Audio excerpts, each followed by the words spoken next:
Festa en Salut neix a partir de que fa gairebé 6 anys es va començar un estudi a tot el territori de Catalunya Central en el qual el que s'intentava era veure quins eren els comportaments de salut i la salut dels joves de la Catalunya Central. Aquí ens comencen a sortir unes demandes dels diferents instituts en què ens demanen sobretot això, unes xerrades o uns tallers, unes intervencions que evidentment quan estem parlant del 80% dels instituts de la Catalunya Central és una cosa inviable anar a tots els instituts i fer xerrades per tots els grups i tots els cursos. A partir del grup de recerca parlem amb la xarxa TechSam per intentar muntar alguna cosa que vagi molt més enllà d'un simple retorn de resultats. I a partir d'aquí el que neix és la Festa Salut, que el que pretén és informar a les persones joves i per tant surtin d'aquí amb una experiència més que amb un coneixement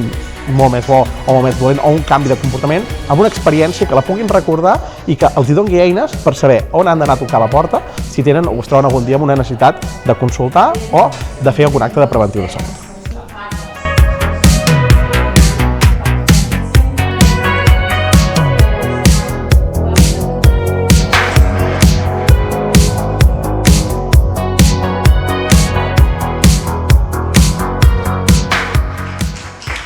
L'altre repte important és posar en valor tot el positiu que aporten els nostres joves a una societat dinàmica i canviant com la que tenim. Per tant, quan parlem dels actius de salut, entendre positivament tot el que aporten d'iniciativa, de coherència, de novetat, de dinamisme,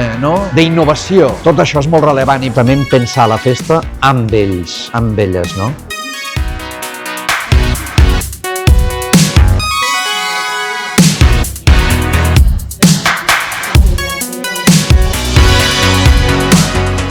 És a dir, jo crec que només podem canviar les dinàmiques existents si realment construïm polítiques a partir de la pròpia realitat dels propis joves.